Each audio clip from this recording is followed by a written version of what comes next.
ओम नमः शिवाय। जय माता रानी। दोस्तों, आप देख रहे हैं आपका अपना YouTube चैनल व्रत त्योहार टोटके। मैं हूं आपके साथ रिमझिम शर्मा। दोस्तों, आज इस वीडियो में मैं आपको बताने वाली हूं, बनाकर दिखाने वाली हूं इच्छा पूर्ति कलश। अब आप पूछेंगे क्या है इच्छा पूर्ति कलश? जी हाँ दोस्तों, इच्छा पूर्ति कलश जिसे हम बनाएंगे गुप्त नवरात्रों में किया जाने वाला ये उपाय बहुत ही अचूक होता है और बहुत ही कारगर और एक सफल उपाय है जो कि आपको भी जरूर अपनाना चाहिए। दोस्तों, गुप्त नवरात्रि में हम माँ दुर्गा के 10 महाविद्या स्वरूपों की पूजा आराधना करते हैं और 10 महाविद्याओं की पूजा आराधना खास तौर पर की जाती है मंत्रों के सिद्धि के लिए। किसी भी तरह का अगर हम तंत्र सिद्धि करने वाले लोग करते हैं, अगर हम जप करना चाहें, साधना करना चाहें, ध्यान करना चाहें, तो हमें गुप्त नवरात्रों में जरूर करना चाहिए और हमें इस तरह के उपाय दोस्तों गुप्त नवरात्रि में करने चाहिए, क्योंकि गुप्त नवरात्रों में माता को प्रसन्न करना बहुत आसान होता है। और इस उपाय में जो इच्छा पूर्ति कलश का ये उपाय मैं आपको बता रही हूँ, बहुत ज्यादा कुछ नहीं करना है। एक छोटा सा उपाय है जिससे आप अपनी जो भी आपकी इच्छा है, धन संबंधी समस्या है, विवाह संबंधी समस्या है, बच्चों के लिए है, स्वास्थ्य संबंधी कोई परेशानी है, कोई भी आपके जीवन में समस्या है, कोई आपकी इच्छा है, कोई आपकी विश है जिसको आप पूरा करना चाहते हैं, इस गुप्त नवरात्रि बड़ी ही आसानी से कर सकते हैं। तो चलिए दोस्तों, मैं आपको अब सामग्री दिखा देती हूँ कि क्या आपको चाहिए और किस तरीके से आपको ये इच्छा पूर्ति कलश तैयार करना है। तो दोस्तों, जिस इच्छा पूर्ति कलश की मैंने बात की वो अब मैं आपको बना के दिखाती हूँ। ये देखिए, इसके लिए सामग्री आपको क्या क्या चाहिए। ये मैंने एक मिट्टी का पात्र लिया है, ये कलश मिट्टी का है। आप चाहें तो इसी तरीके से एक लोटा भी ले सकते हैं कलश बनाने के लिए। अब इस पात्र को अच्छे से आपको पूरे ओवरनाइट, मतलब रात भर इसको आप पानी में भिगा देंगे। पहले दिन, जिस दिन कलश स्थापना होती है उसी दिन आपको इसकी स्थापना करनी है और सुबह आप निकालेंगे पूजा के समय में माता के सामने। आप चाहे तो पूजा गुप्त नवरात्रों में नहीं कर रहे हो 9 दिन, लेकिन ये उपाय जो इच्छा पूर्ति कलश का उपाय है ये आप बिल्कुल कर सकते हैं। जो भी आपकी इच्छा कामना है उसकी पूर्ति ये कलश फौरन करेगा। दोस्तों, अब क्या चाहिए? कलश चाहिए। कलश पे मैंने स्वास्तिक बना लिया है, शुभता की निशानी है। ये 4 बिंदियां आप जरूर लगाएं। स्वास्तिक के कोनों को हल्का सा कर्व जरूर करें। ये सब इंपॉर्टेंट चीजें हैं जो मैं बता रही हूं। इसके गले में ये कलावा बांधा है मैंने, ये भी आप जरूर बांधें। तो इस तरीके से ये कलश बन के अब तैयार हो गया। अब इसके लिए इसमें जो सबसे जरूरी इंग्रेडिएंट्स है, जो क्या क्या सामान आपको चाहिए वो मैं बता दूं। ये है पंचधान। पंचधान में आपको क्या क्या चाहिए ये सबसे इंपॉर्टेंट है जानना।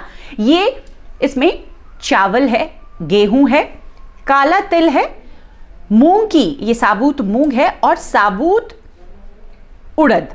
ये 5 चीजें आपको चाहिए पंचधान में। तो आप ध्यान से पंचधान तैयार कर लें। तो पंचधान के बाद अब कलश में डालने के लिए क्या क्या जरूरी सामग्री है वो मैं आपको दिखा दूं। ये हल्दी की गांठ हो गई, ये एक आप सुपारी लेंगे, एक कमलगट्टे का बीज ले लें, एक गोमती चक्र अगर है तो ले लें, आपको 2 इलायची लेनी है, एक आप ये कौड़ी ले सकते हैं, पीली कौड़ी अगर हो तो, 2 आप लौंग ले लें और दूर्वा, कलश में दूर्वा आप जरूर लें, दूर्वा लें और एक सिक्का। ये सभी सामग्री आपको कलश में डालनी है।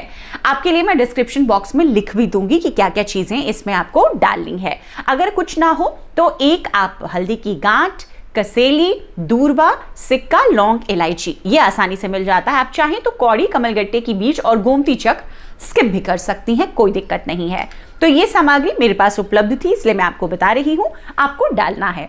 और ये देखिए, ये आम के पत्तों का नवपल्लव है, इसकी भी पूजा मैंने पहले से ही कर ली है। इस पे भी सिंदूर कुमकुम आपने लगा लेना है।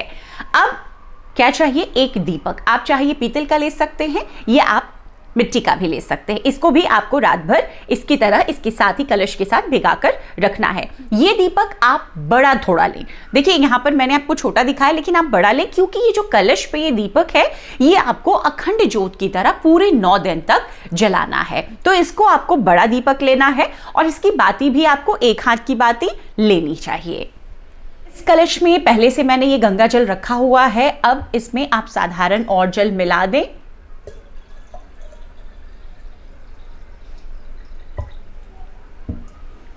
इसके बाद ये जो सभी सामग्री है ये मैं कलश में डाल देती हूं। इसके बाद कलश में भी आप थोड़ा सा ये पंचधान जो आपने तैयार किया है इसको डालेंगे। उसके बाद आप ये आम्रपल्लव नवपल्लव जो आपने तैयार किया है ये रखेंगे। अब इसके ऊपर ये जो इसका ढक्कन है कलश का ये रख देंगे और इसे हम बनाएंगे पूर्ण पात्र। इसे पूर्ण पात्र बनाने के लिए जो पंचधान है इससे आपको बनाना है पूर्ण पात्र। पूर्ण पात्र का मतलब होता है पूरा भरा हुआ पात्र। तो आप इसको इस तरीके से पूरा अब भर देंगे। भरने के बाद में आप इस पर ये दीप रखेंगे और उसके बाद हम दीप को प्रज्वलित कर देंगे। ये सारी विधि दोस्तों आपको करनी है कलश स्थापना के दिन। ये पूरे 9 दिन गुप्त नवरात्रि के आपको जलाकर रखना है। ये जो बाती है ये आपको एक हाथ की रखनी है और ये दीपक आपको बड़ा लेना है। आप मिट्टी का ले लें, आप पीतल का ले लें, कोई भी ले लें, बड़ा लेना है। आपको अखंड ज्योत की तरह इसकी देखभाल करनी है। तो इस तरीके से आप ये इच्छा पूर्ति कलश बना करके तैयार कर सकते हैं इस गुप्त नवरात्रि। अब आपको करना क्या है, आपने कलश स्थापना नहीं की, आपको पूजा भी नहीं करनी है, आप सिर्फ उपाय कर रहे हैं। तो पहले दिन आपने प्रथम नवरात्रि के दिन आपने स्थापना की और अपनी जो भी कामना है वो आप 108 बार इस इच्छा पूर्ति कलश को मां के आह्वान के साथ में बताएंगे। आपको यही काम हर रोज करना है। हर रोज आपको बैठना है, पूजा पाठ आप करेंगे और उसके बाद इस इच्छा पूर्ति कलश के सामने आप 108 बार हर दिन अपनी मनोकामना कहेंगे। मुझे आर्थिक तंगी है, मैं अपने आर्थिक संकटों से मुक्त होना चाहता हूं, आप माता मुझे मुक्त कराएं।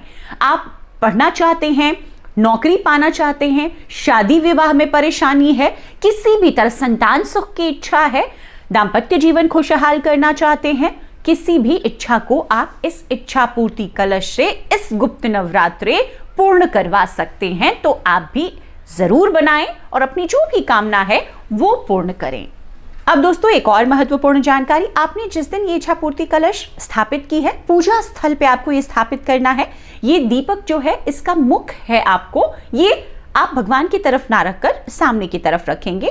साइड में भी आप पूजा स्थल पर स्थापित कर सकते हैं। उत्तर पूर्व दिशा आप ध्यान से दे लें और उत्तर पूर्व दिशा में ही आपको ये स्थापित करना है। आप हर रोज सामने में लाल रंग की आसनी बिछाएंगे और अपनी मनोकामना इस इच्छा पूर्ति कलश को बोलेंगे। अब 9वें दिन आपको क्या करना है, 9वें दिन आपने इस पूरे दिन, जैसे अखंड ज्योत है ये तो पूरे 9 दिनों तक जलता रहेगा। जिस दिन विसर्जन होता है, जिस दिन मां का विसर्जन हम करते हैं, उसी दिन आपको इस कलश का विसर्जन करना है।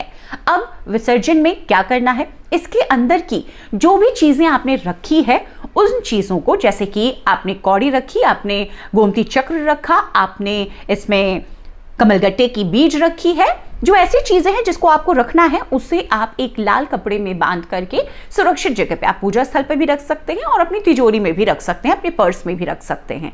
तो लाल कपड़े में बांधकर उसे आप रख लें। हल्दी की गांठ आप खाने में इस्तेमाल कर सकते हैं। जो इसका जल है और जो बाकी चीजें हैं वो आप जल को पौधे में डाल दें और बाकी चीजों को आप विसर्जन की सामग्री में डाल दें। ये जो अनाज है, पंचधान है, इसे आप चिड़ियों को खाने के लिए दे सकते हैं। तो इस विधि से आप इस इच्छा पूर्ति कलश का विसर्जन करेंगे। अब आपके पास इसकी पूरी जानकारी है दोस्तों। तो दोस्तों ये संपूर्ण पूजा विधि मैंने आपको बताई है इच्छा पूर्ति कलश की। इसी तरीके से आपको इच्छा पूर्ति कलश बनाना है, तैयार करके पूजा आराधना करनी है और अपनी कामना उससे सिद्ध करवाना है। मां की कृपा से आपकी वो कामना जरूर पूर्ण होगी।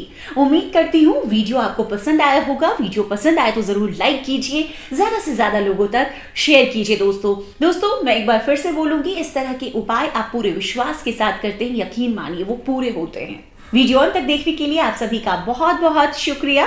अगर चैनल पर नए आए हैं दोस्तों तो चैनल को सब्सक्राइब भी जरूर कर लें। बहुत बहुत शुक्रिया। जय माता रानी।